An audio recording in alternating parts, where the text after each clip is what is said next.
నిన్ని అలా పెండ్లిలు కూడా చైనా వస్తువులు లెక్కనే నో గ్యారంటీ లేకుండా అయిపోయినాయి. పిల్లగాడు పీటల మీద కూసున్నాక కూడా పిల్ల ఎన్నో గాయమైన సంగతులు చూస్తూనే ఉంటుంది నిత్యం. ఇట్లా పీటల మీద కూసున్న పిల్ల పుస్తకట్టుకునేదాకా కూడా డౌటే ఉంటుంది. ఒకవేళ పుస్తకట్టినాక కూడా తెల్లారి వరకే కొన్నిసార్లు పెళ్లికి ఎక్స్పైరీ డేట్ కూడా అయిపోతుంది. కర్ణాటకలో గాసంటి ముచ్చట్నే అయింది వల్ల.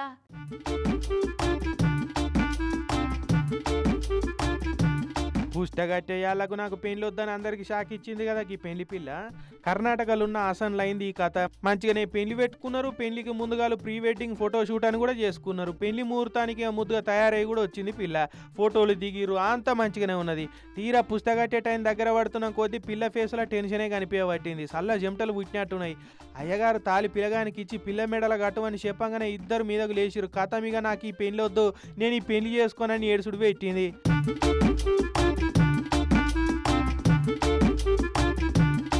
అయ్యో బిడ్డ ఎంత పని చేస్తే తీరా గిప్పుడు పెళ్లి వద్దంటే నలుగురు ఏమనుకుంటారే మా తలకాయ తీసేసినట్టు అవుతుంది అని పిల్ల తల్లి నచ్చజెప్ప చూసింది.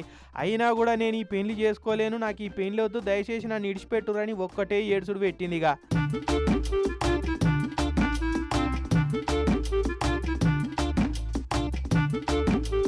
పిల్లగాడు కూడా ఏమైందో అని టెన్షన్ పడ్డాడు. బతిలాడిండు. పిల్ల అస్సలే ఇంటలేదు.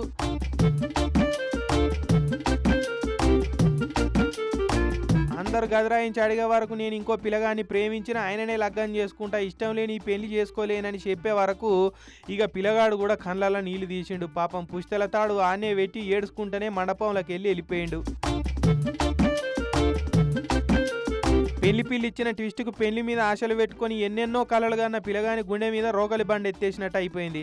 నాకేందిరా ఈ కర్మ అన్నట్టు ఫీల్ అయిండు. మీ బిడ్డకి ఇష్టం లేనప్పుడు నాకెందుకు ఇచ్చి పెళ్లి చేస్తున్నారు? ఈ ముఖ్యేదో ముందే చెప్తే ఇంత దూరం రాకపోతుండే కదా, నన్ను బుగ్గగాని చేసి ఇడిచిపెట్టుడు మీకు న్యాయమేనా అని నిలదీసిండు. పాపం సర్కారు టీచర్ కొలువు చేస్తాడట. గిట్ల అయ్యే వరకు నలుగుట్ల తలకాయ ఎట్లా ఎత్తుకోవాలని ఏడ్చుకుంటూనే వెళ్ళిపోయిండు. ఈ కష్టం పగోళ్ళకు కూడా రావద్దు.